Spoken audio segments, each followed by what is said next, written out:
recording. Hopefully now. Okay. All right, Jen, do you want to do opening remarks this morning for us and get us introduced while I continue admitting people? So I would just like to say welcome everyone. Maine Community Development Association held a couple of breakout sessions at the Maine Municipal Association convention this past fall. I guess it still was. And people seemed very interested in the idea of housing and, then what are some of the needs? What are some of the tools to help meet those needs? So we've taken it a step further and gone from, 10-minute presentations to hour-long workshops for folks. So we've got, is it 8 set up, Kristen? 6, 7, 8. Yes, ma'am. Yes. So every other Wednesday, I hope to see you all here, and please pass the word along to other folks. It's great to have you join us, and make sure you come with questions. And if you're not a member of the Maine Community Development Association, you can be. Send me a message. I'll tell you all about it. Awesome, Jen. Thank you so much. So we're getting our series started here with Jay Kamm. He is a senior planner at Northern Maine Development Commission and just my absolute mentor. We adore Jay. So he has agreed to get us started. Jay, do you want to give a brief intro of yourself beyond what I did? If I could interrupt just for a second, Kristen, why don't you, since you've taken the lead on this and you've done all the work pulling this together, why don't you introduce yourself? Oh, hi. Yeah, thank you. So hi, I'm Kristen Henry. I'm a community development specialist, project manager with Northern Maine Development Commission, and I also support Jay in a lot of our affordable housing projects that we have had come across our desk here. That's me. Okay, sorry. So do we want to transition to Jay? Jay, would you like to continue the intro and get into all the valuable information that you have to share? I don't know how valuable it is, but absolutely. Thank you, Kristen and Jen, for having me and inviting me here today. As I said, my name is Jay Kamm. I'm senior planner here at Northern Maine Development Commission in Caribou, and I do know, some of the participants today. I've been planner here for about 30 years, and typically work in land use planning, transportation planning. We used to do a lot of solid waste management planning, brownfields, all sorts of good things in our region. And I will say, when Kristen asked if I would participate and put together a presentation, my perspective truly is from Northern Maine. I have not worked in other areas of the state, although I do participate certainly with a lot of the planners, Jen and Hancock County and AVCOG and all of the others on quarterly meetings. So what I put together today really is kind of a housing and land use 101. And the reason I think, Kristen and I talked about that, you have some great speakers that are going to be kind of presenting some things far more into the weeds than I'm going to get today. And I'm really looking forward, hopefully, to participate in all of them. I mean, it's just some great information, I think, that's coming down the road. I also want to apologize right off the bat, which is never a good way to start a presentation. If you participated in the Department of Ag, Conservation, and Forestry's new planner workshop series, part of what you'll see is what I presented there also on comprehensive planning. So it's a little bit, I did change a little bit. We're doing some things. And I want to say one thing, Kristen kind of downplayed, but we put together an affordable housing toolkit for Aroostook County and actually won a national award for that. So Kristen was very instrumental in that. And, she should pat herself on the back a little more with those kind of things. So I think I'm going to try to share my screen and we will start.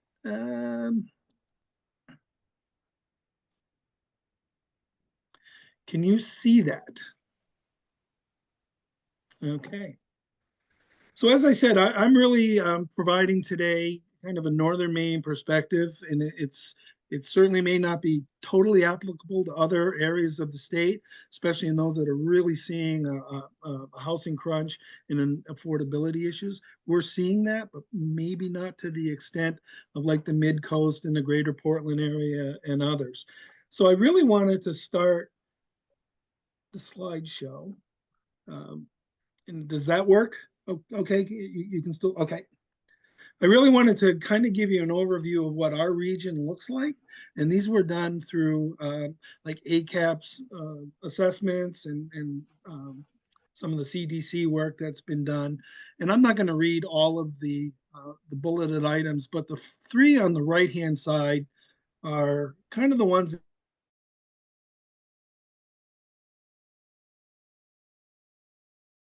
Joe, you're muted now.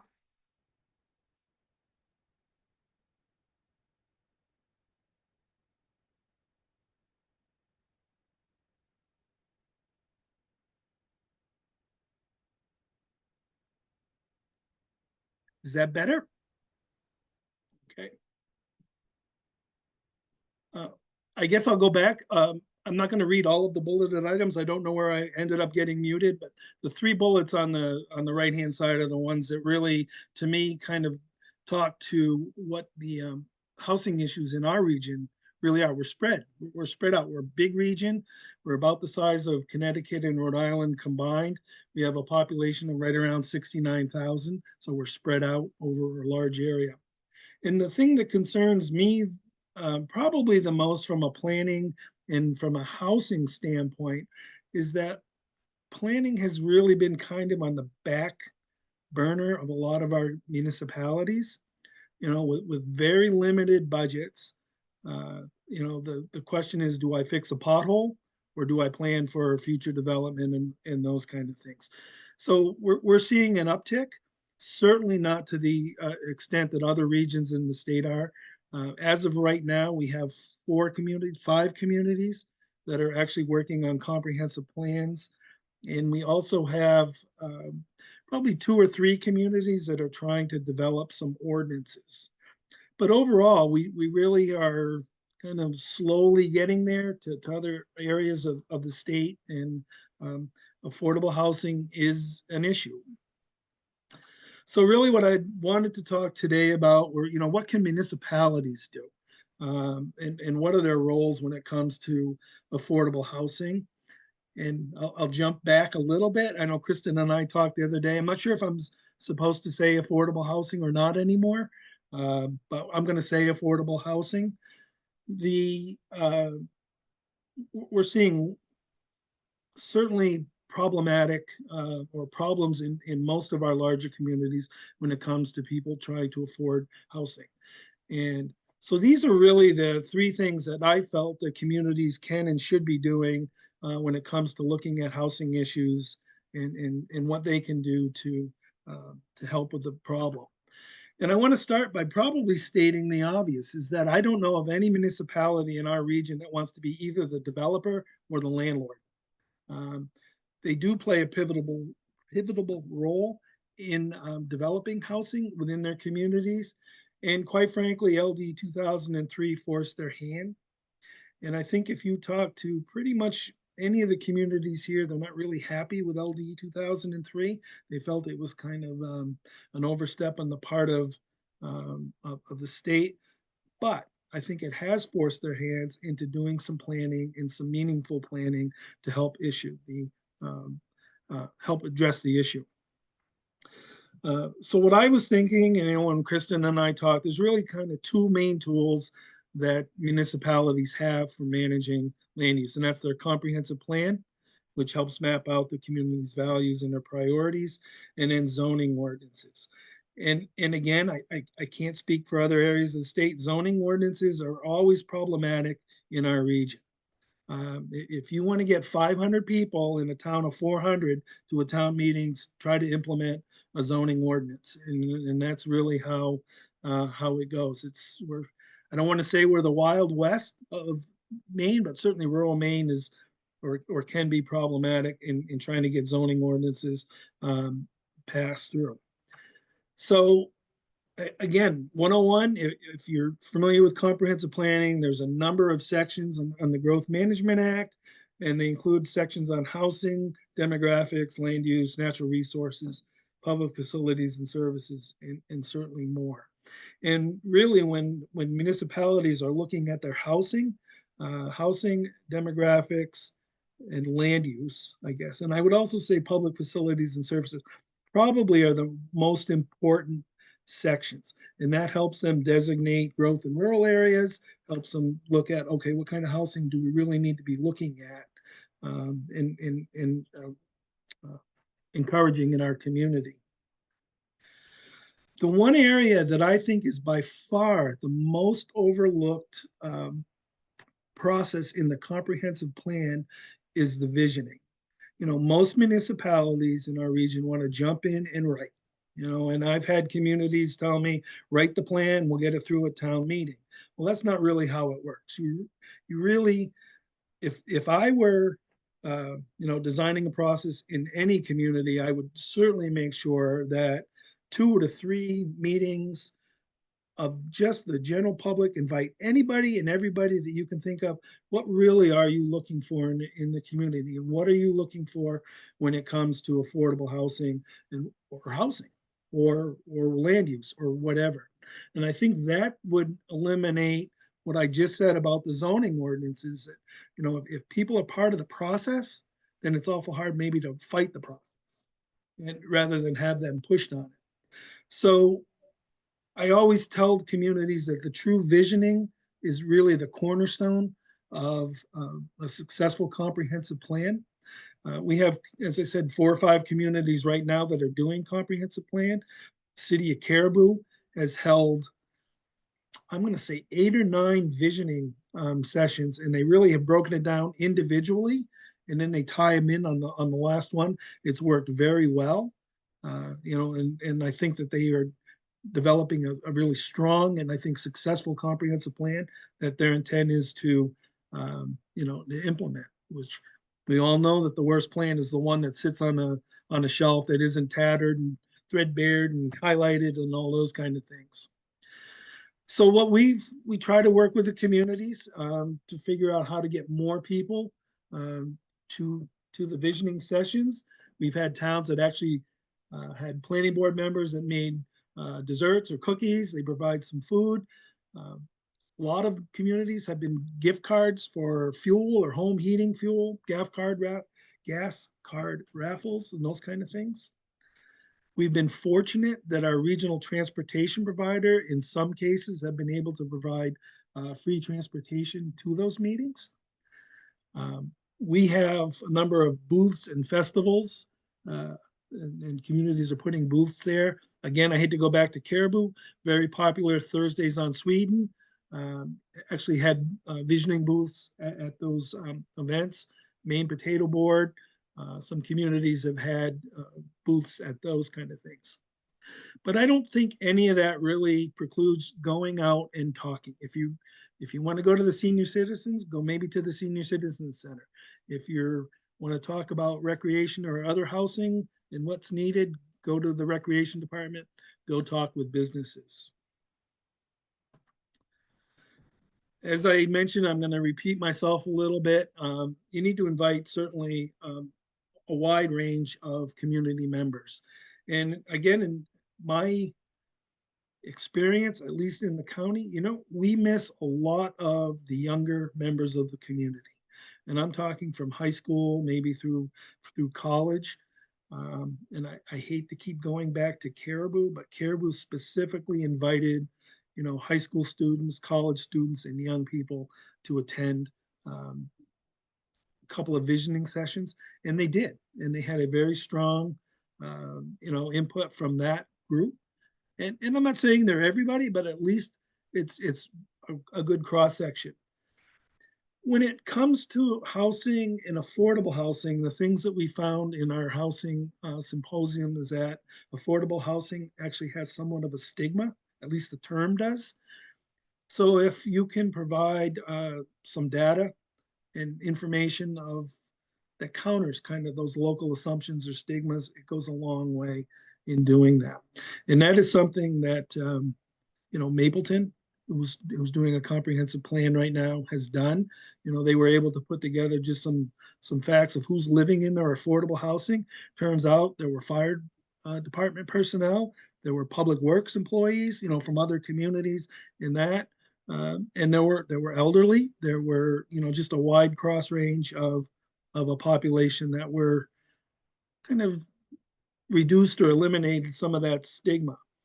Um, but I also think that you need to be working with the community members to figure out how any proposed housing meets the needs of the community.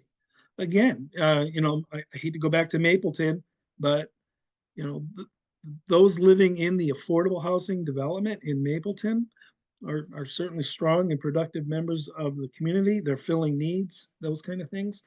And what I thought was very good is we're now able to get, kind of off topic a little bit, public transportation to and from some of those affordable housing, to Presque Isles Service Center, working in retail and those kind of things.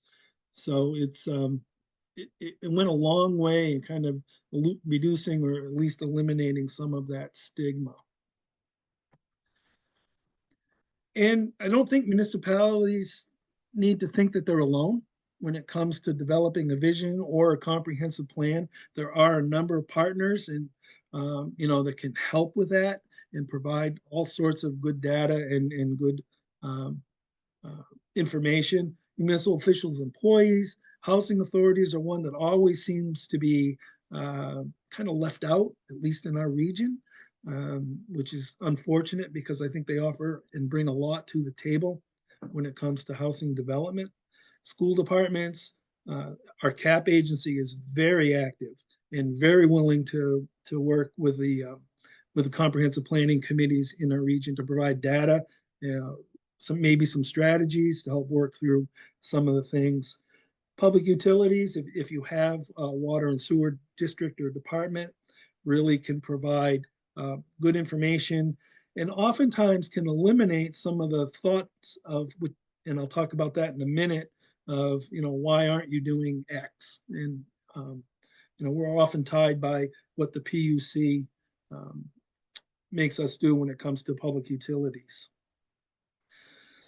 So to me, when it comes to citing housing developments and certainly affordable housing, the land use plan probably is the most important component of the comprehensive plan, but it's often the biggest stumbling block in the planning process. And I can guarantee a paycheck that if there's going to be any contentious public opinion about a comprehensive plan, it's going to be regarding the land use plan, often because it's thought of as a backdoor zoning ordinance, and it's not. It does set up the legality of a zoning ordinance or zoning ordinances, but it is not a legal document. It's where the town wants to grow, how the town can grow, and in a safe and environmentally practical way. And what we find is that growth and rural designation, especially in communities that do not have strong public facilities, public water, public sewer, they have a very difficult time doing that. So what we run into is that they want to designate the entire community as a growth area. Portage Lake is a really good example. I don't know anybody is, Portage has Route 11 running up the middle of it. All of the kind of private land ownership is along that side, and then there's industrial forest. So the town wanted to just designate everything as a growth area. And you really can't do that. And it's not a good planning process. Where we run into a lot of issues is kind of the confusion of prime farmland soils. We're trying to protect those farmland soils, but they're also the best for development, and they're the best for on-site sewage treatment and those kind of things. So there is a balancing figure or a balancing of, okay, where do we designate these growth? How do we protect farm and forest, but at the same time allow for residential development? In our region, we have a number of water and or sewage treatment plants that were designed to mitigate a water quality issue, and they were not designed to designate or accommodate growth. And we actually are running into a lot of issues, with those communities that, DP, who helped fund a lot of these projects, was pretty clear that we don't want to see growth in these areas. And I'm talking Frenchville, St. Agatha, Sinclair, around the Fish River chain of lakes, some other areas. And it's interesting that when communities are trying to designate growth in rural, Tom said, go around your water or sewer. Well, all of a sudden we can't. We've created maybe an extra cost to the community, uh, uh, for infrastructure development or those kind of things. And also from I guess, in the housing development and affordable housing, what we're finding is that a lot of our new residents who are from away want large lots, kind of away from neighbors and away from roads, fire, and ambulance. They're not necessarily interested in living in a subdivision. They're not necessarily interested in living in a downtown area. They want to be able to have livestock or chickens or whatever. They want to be able to do things with their property that you would not be able to do kind of in a designated village area. Running into a lot of problems with that. People living on the end of roads that maybe aren't necessarily town roads or maintained in the winter, and now are asking communities to maintain those roads. And again, an added cost to the community. We've also run into some issues where people have moved out kind of into more rural areas, had medical issues, and then fire and ambulance were not able to get to those. So it's great problems. And the other problem is that a lot of communities, because they're trying to meet the needs of new residents, want to designate large lots in growth areas. And they end up being far more expensive, and oftentimes are conflicting with what's already there. We have a community that put in a 1 acre minimum lot size in their growth area, and every existing lot in there was a ½ acre or less. Didn't make any sense at all. You couldn't really put in accessory units. You couldn't do a lot of things. Everything had to go to a board of appeals that was in that area. So it didn't make sense. And it's always been my contentions that if you have to go to a board of appeals a number of times for the same issue, maybe you look at your ordinance a little bit different and tweak that, rather than, it seems to me, it's whatever's on the ground is different than what's in writing in the plan. So it was in my mind, poor planning. As I mentioned, strong public participation is really needed in the entire comprehensive planning process, but strong public participation is really needed in the land use plan section. We have had a number of conversations in our region regarding the haves and the have-nots. Why is such and such happening, in the growth area or in the rural area, and not ours. And we should be able to do that. The big problem that we run into in a lot of our more rural communities is that rural designations are often thought as resource protection, and that's not the case. And it certainly certainly should not be thought that way. And what communities have done is that, they've designated rural areas, they've allowed certain uses, and then not allow uses that actually support, for an example, agriculture or those kind of things.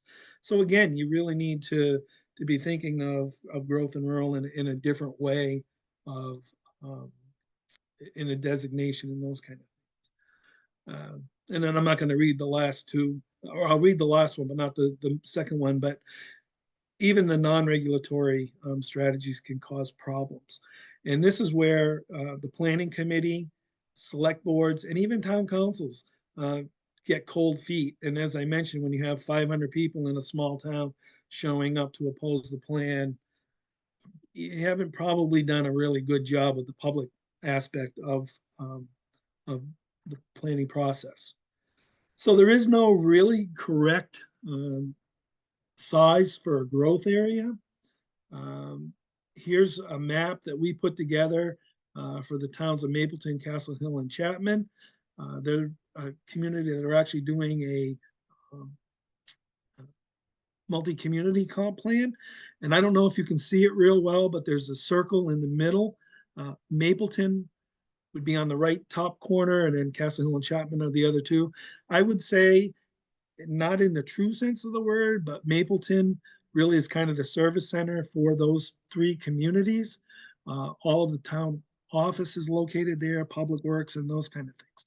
So they've designated or are designating that circle area as kind of the growth area.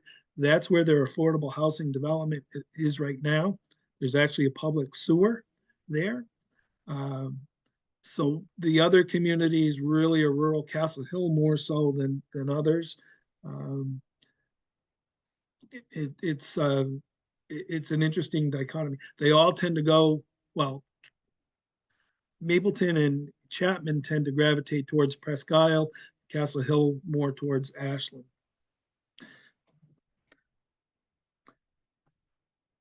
So to jump ahead a little bit to zoning, certainly LD 2003 kind of laid the groundwork for a lot of the communities and what they should be doing for zoning and updating their zoning ordinances. And that is happening across the state. In our larger communities, they were typically pretty well compliant with LD 2003 to go right off the bat. The one area that I think a lot of them fell down in was with accessory dwelling units. They just were not something that a lot of our communities liked or wanted to have. Our code enforcement officers just were strongly opposed for whatever reason to accessory dwelling units. And that's changing. I think they're starting to see that there is an opportunity. Again, our large communities typically have public water, public sewer, so that, on-site water and sewer wasn't necessarily a problem. Where we saw and see a lot of opportunity is adaptive reuse of commercial and office buildings for housing, especially in our downtowns. Again, for a number of reasons, our downtowns seem to have a number of vacant buildings, and everybody wants those to go back to commercial or retail or office space. And for whatever reason, it just isn't happening. It may be, for online shopping, it may be for working from home and those kind of things. So our communities, Holton and others, really have looked at, okay, let's allow for residential development in our downtowns. We can look at parking, we can look at a number of things that really help make those more attractive to the developers in those kind of things. And it seems to be working. And if you were asking me, and I know no one is, I think that in our region is probably the biggest opportunity within the municipal world of, how do we look at our downtowns a little bit different in that, even if it's second story apartments. We've had antiquated zoning ordinances that really aren't allowing second story and those kind of things. Obviously, sprinkling and others create a cost to the developer, but there may be ways to offset that. Density bonuses are another area that we've been working on, I think more so than some others,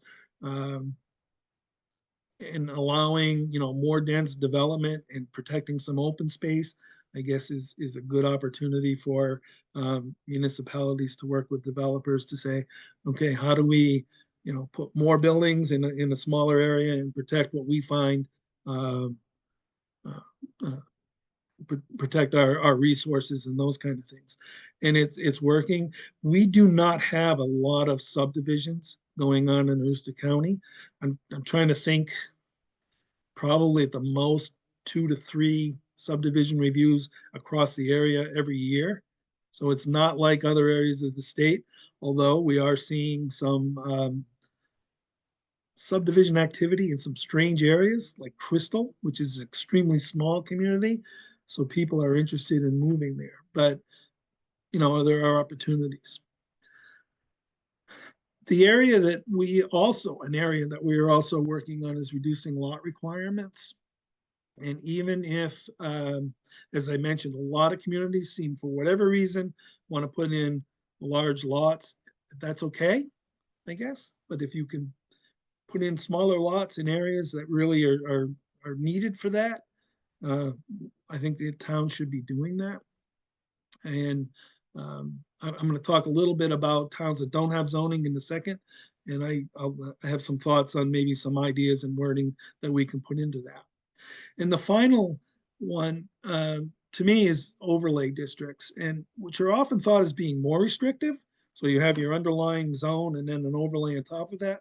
But I think that overlay districts also can be developed that they create some more flexibility, especially in communities, that maybe have some housing pressure or things.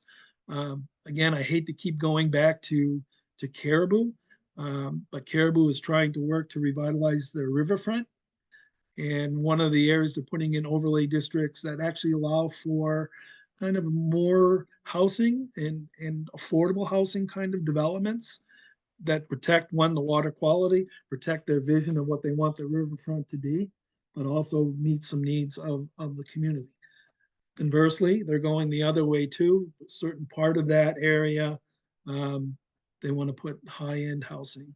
It's nice. So I guess maybe we could call it workforce housing or other issues.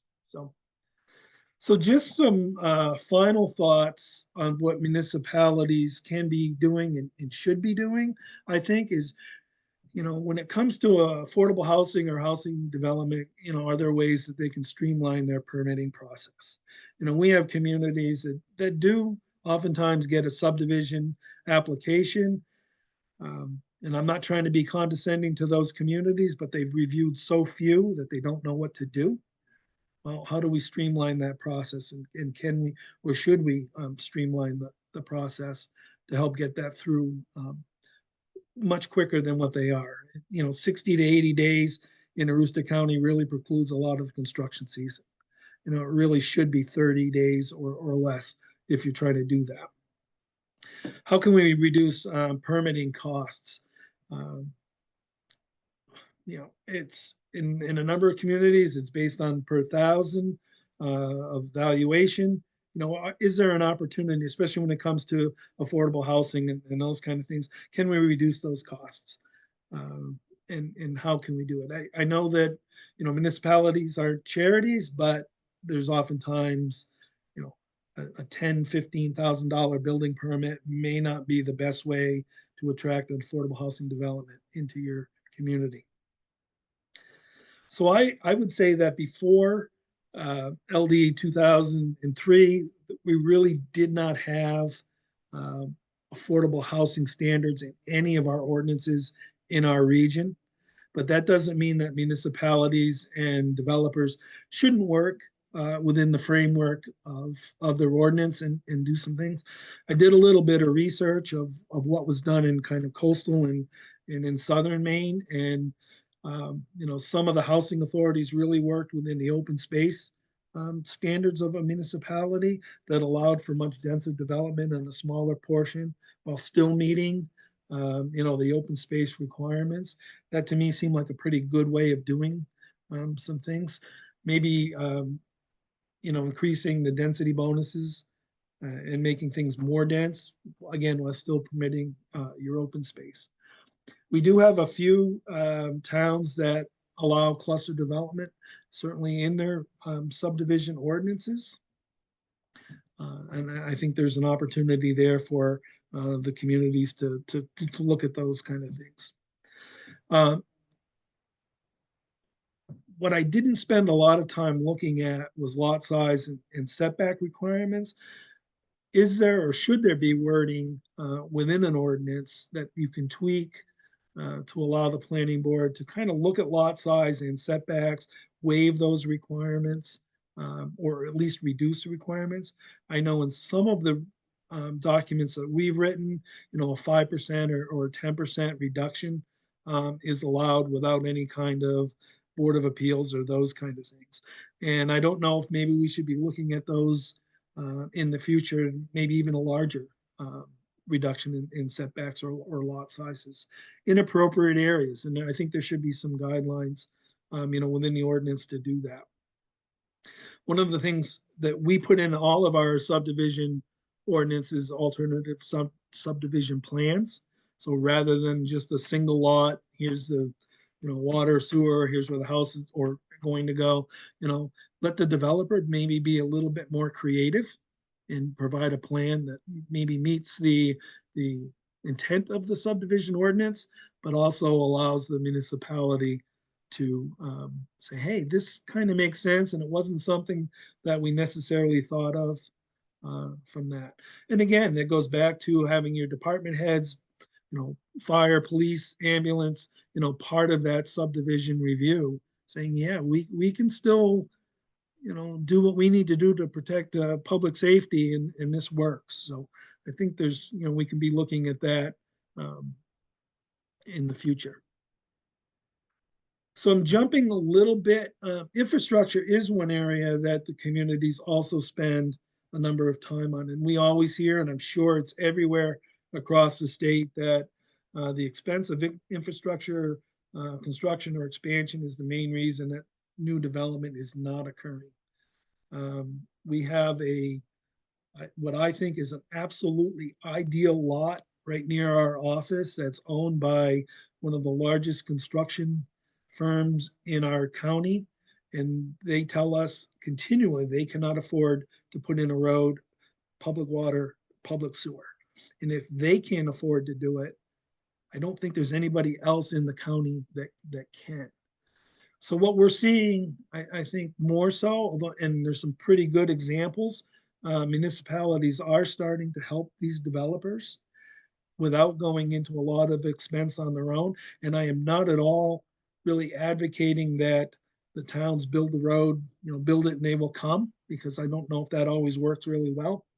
But I think that with a planned development, municipalities certainly can piggyback or share the cost of road construction, especially if they're doing, paving or those kind of things. Can the developer, piggyback on the cost of those kind of things?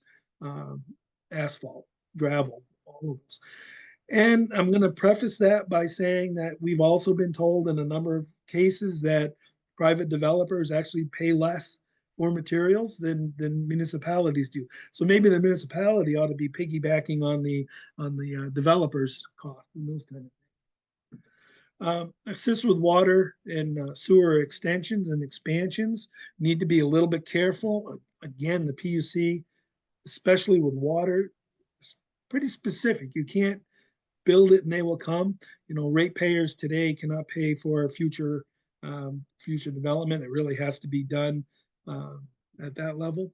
But I think that, as a member of a utilities district, we are continually looking at, where can the city grow? How can we extend and make that feasible for the community? So we spend a lot of time working with the code enforcement officer, the manager, and those kind of things, trying to figure out how do we extend specifically sewer to meet the needs and the vision of the community. And, it's, utilities district superintendents are not planners, but they have a pretty good feel and a handle on how to do some things, and really ought to be part of the entire process. On municipal land, can we pre-permit development, and especially when it comes to subdivisions? And I do know that tax acquired property seems to be becoming far more problematic for municipalities. We have a community in our region, the town of Easton, that has municipally owned subdivisions. They are wildly popular because the person can go in knowing that the lot itself has, the ability and the capacity for water, for sewer, and they're able to build. The municipality built the road into the subdivision, so they know what it's built to a standard that they can work on.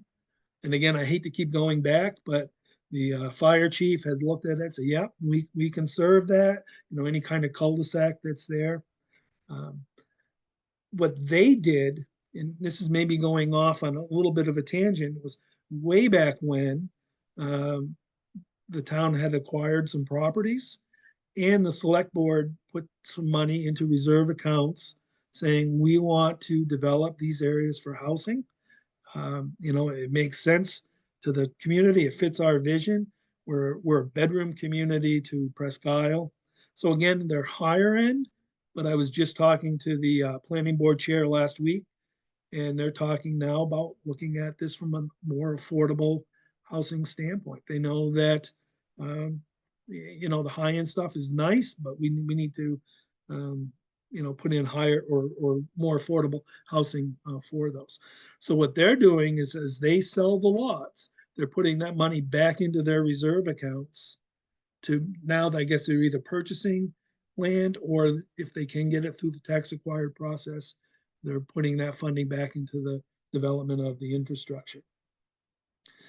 We're also seeing that a number of towns are starting to work with state agencies to provide better access. We have some controlled access highways that really abut a lot of really developable land, both in Caribou and in Presque Isle.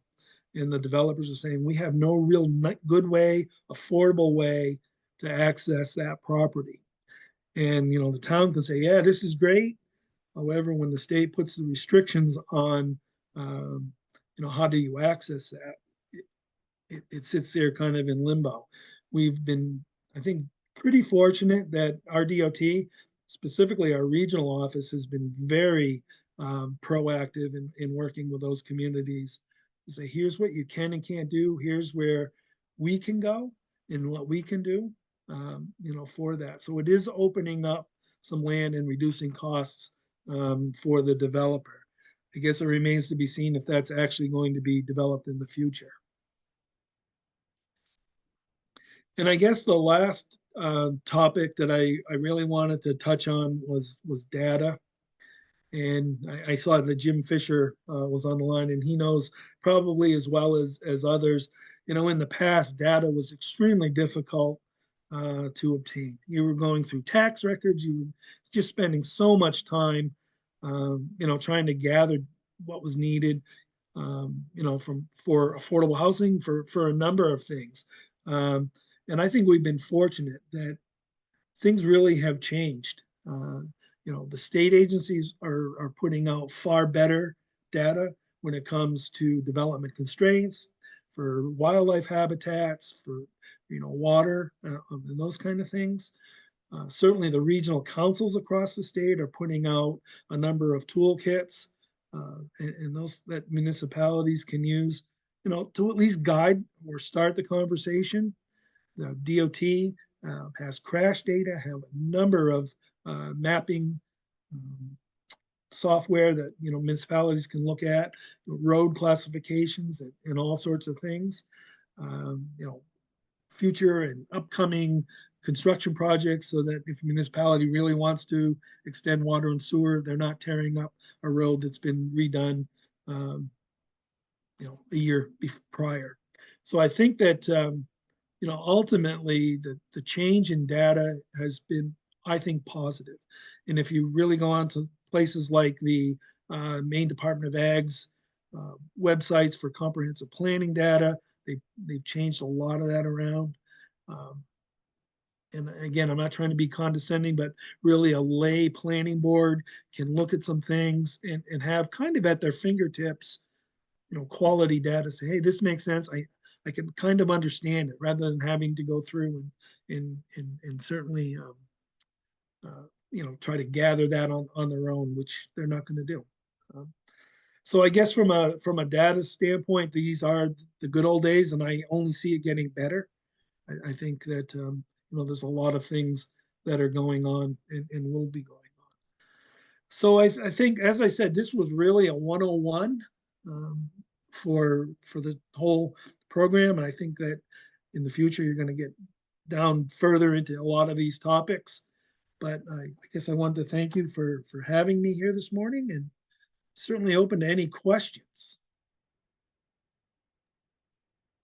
Awesome, Jay. Thank you so much. So the chat is open as well. If everybody would like to toss their questions in there, and I'll be glad to read those to Jay. Before we do that, Jay, real quick, you gave us a lot of information on how the tools, like the municipalities have all of these tools. It seems like they have a lot of power really to help bring these developments in. What are some ways, or what is a way that the municipality can use these tools and this power to kind of spur development? Well, I think to me, it's maybe a little bit different. I take a different tack. I think that, well, to spur development, a municipality can use a lot of that data to make sure that developments are occurring in sites that are appropriate. And an example that we had was one of the first comprehensive plans that I ever wrote. The community designated a growth in rural area that was almost entirely in a wetland. And, you know, and I go back to, they really didn't have a lot of good data that, at the time, but everybody knew it was a wetland. I think now you can kind of straight face it and say, yeah, we don't necessarily want to put a lot of our growth area in a wetland or in a floodplain or in whatever, shoreland zone, resource protected shoreland zone, or those kind of things. So I think it's strong citing in the protection of the resources, protection of what's valuable to the community, and those kind of things. And I think that what we're seeing from a municipal standpoint is a lot of these water and sewer districts have now started to map their infrastructure. So it's pretty easy to look at, okay, you know, how hard would it be to extend sewer from point A to point C? You know, and what the cost can come up with, kind of some preliminary cost estimates. Does this make sense? Those kind of things. And it's all there and relatively easy to use. Awesome, thank you. Do we have any questions for Jay?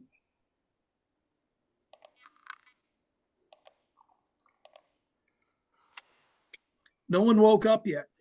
No, we've got No, Jim. I'm here, Jay.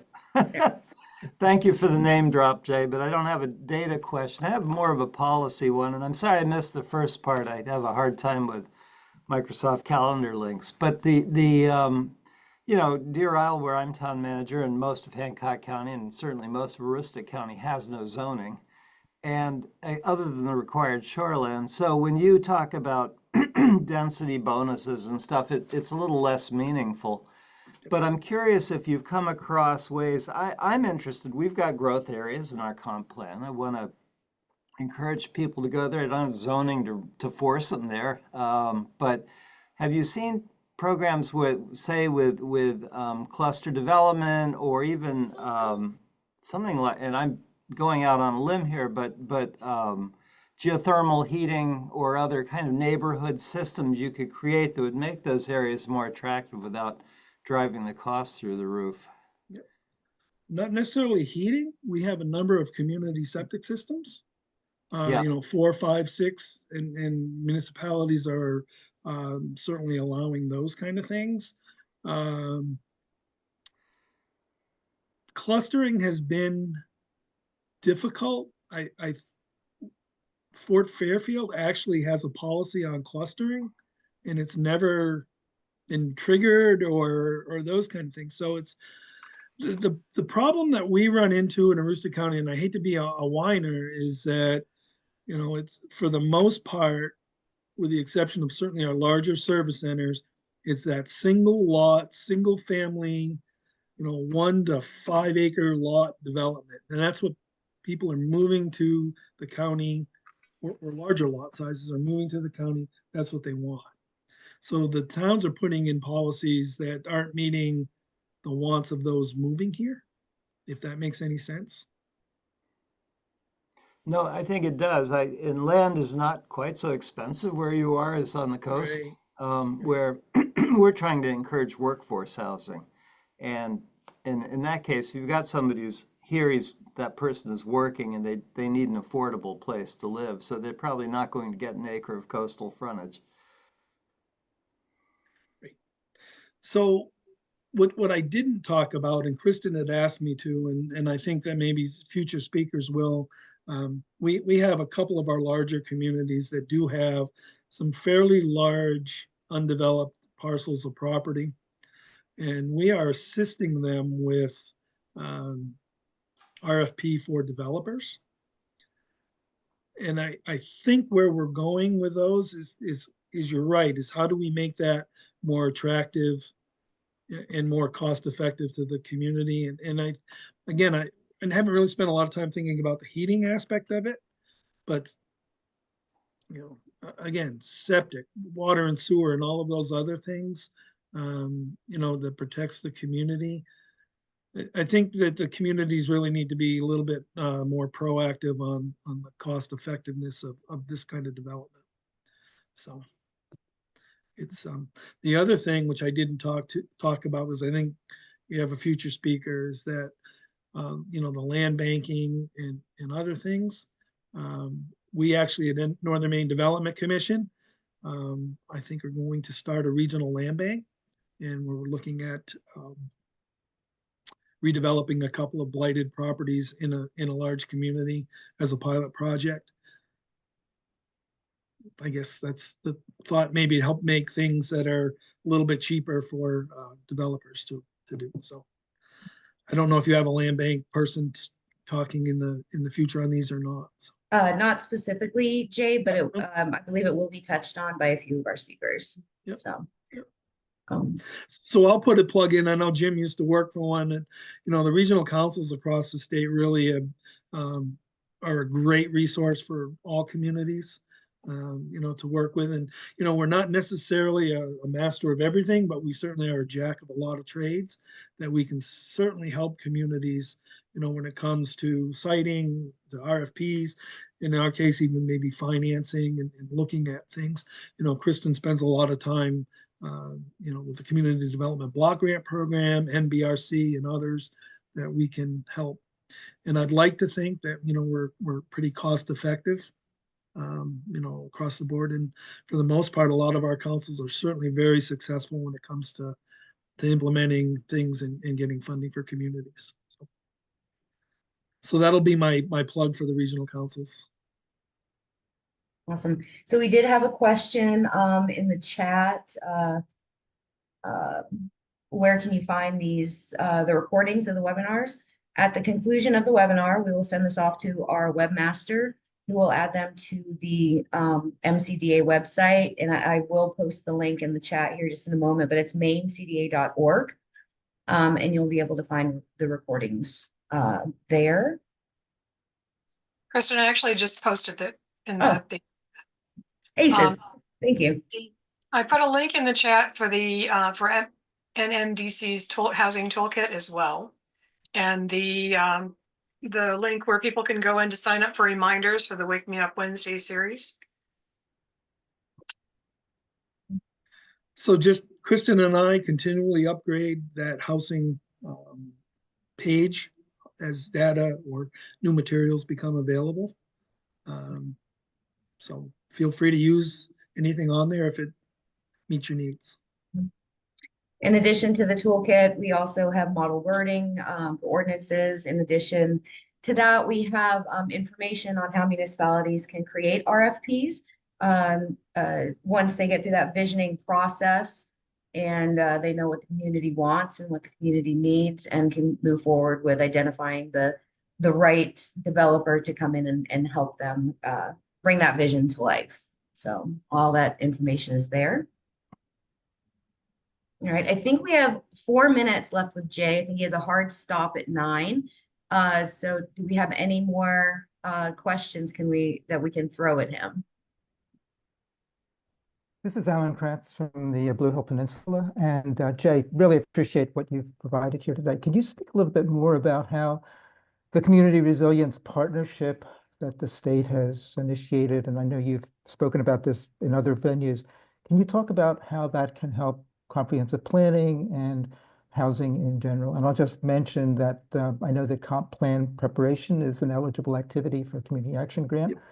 And we're working with Hancock County Planning Commission. I see Greg is on the line. Can you speak a little bit more about those opportunities for funding?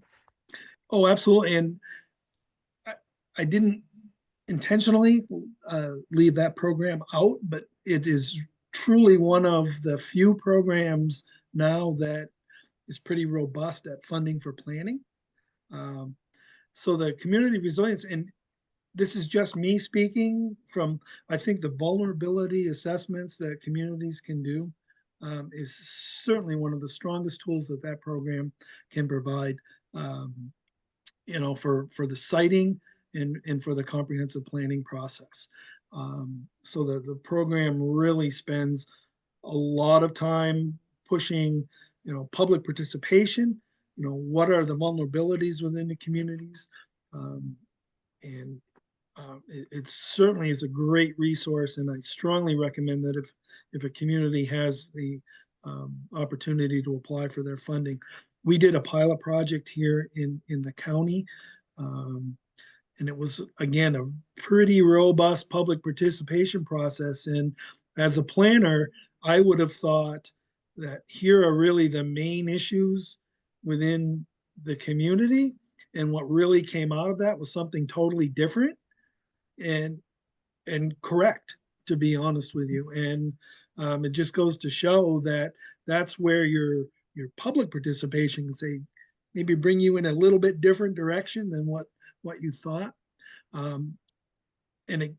would also say that there's opportunities, and what our communities are spending a lot of time on is certainly energy efficiency and resiliency, or mitigation. They're looking strongly at public water, public sewer, and those kind of things, but also energy efficiency, heat pumps, and those kind of things. So yeah, it's a great program, Alan. You're 100% correct. It's a great program that I would strongly recommend enrolling in the program and going after some of their funding. Jay, if I could jump in just for a minute on that. Sunrise County Economic Council is a regional coordinator in the first couple of years of the program. SCEC was a regional coordinator for Region 2, and we are still the regional coordinator for Washington County, and we've acted as service provider for a number of communities. So if a municipality wants to participate and doesn't know what to do, go online to the Community Resilience Partnership website, and there's a list of service providers, potential service providers there. So you can connect with someone who actually can apply for funding to help walk you through that entire process. And of the towns, the communities that we've worked with, 4 so far have received funding to do comprehensive plans, which include community resilience. So instead of a separate resiliency plan, it's combined with the comprehensive plan, which makes so much more sense. So it really is a good funding mechanism. I know I harp on, but to go to Jen and Alan's point, I hate to keep harping on the public participation, but without that, you may not. You're writing a plan to what maybe a town manager or a planning board, what their interests are, rather than what the community interests are. And I think that the community resilience program forces the community to bring in that strong cross section. And when I say forces, that is a positive. That's not a negative. You're right. It's all part of the process, having community involvement and community engagement. Yep. So I know this isn't what you asked, but in our pilot project, 2 of the 3 communities were large, and we had 40 to 80 people participating in the process. One of the communities was small, so we ended up doing a Zoom kind of hybrid, and GoPIF was extremely supportive of trying to make this work. And believe it or not, the smaller community was the one that's been probably the most active in that. We were able to get people coming to a Zoom meeting. We were able to go to talk to some things, and yeah, it wasn't really what we envisioned, but we did get a good cross section of the community ultimately. So and I give GoPIF, and I will mention a name, and I know I shouldn't do that, but Brian Amberette was absolutely fantastic, saying, let's make this work. What do we need to do? So they're great to work with.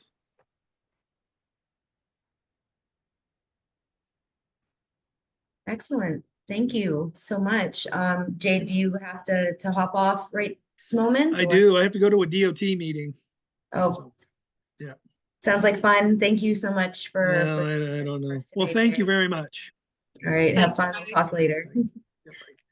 And thank you so much, everybody, for joining us. I did want to, I'm sure I'd love for Jen to give some closing remarks as well, but I just want to remind everybody that over the course of this series, we have Laura Mitchell coming up next with Maine Housing Coalition. Her presentation at MMA was wonderful. Cannot wait to see what she has for us. John Egan with the Genesis Fund. He'll go over some funding resources, and I believe he'll also have some ATIF information as well, which is widely unused, untapped resource. HUD will be joining us in February. USDA Rural Development, Amanda Burke, the new housing director, state housing director for RD, will be with us. Charlotte Nutt with MCOG, and Hope I with EMDC. A lot of really great information that we will have coming up over the course of this series. So I'm going to toss it to Jen. And So I just wanted to mention that the website still says 8:30 a.m. for these sessions, and it's actually 8 a.m. We are working with MMA to get the website updated to make sure that it's all compatible and you don't miss the first half hour. So if you did miss the first half hour, sorry about that. Yeah. And I hope to see you all next time.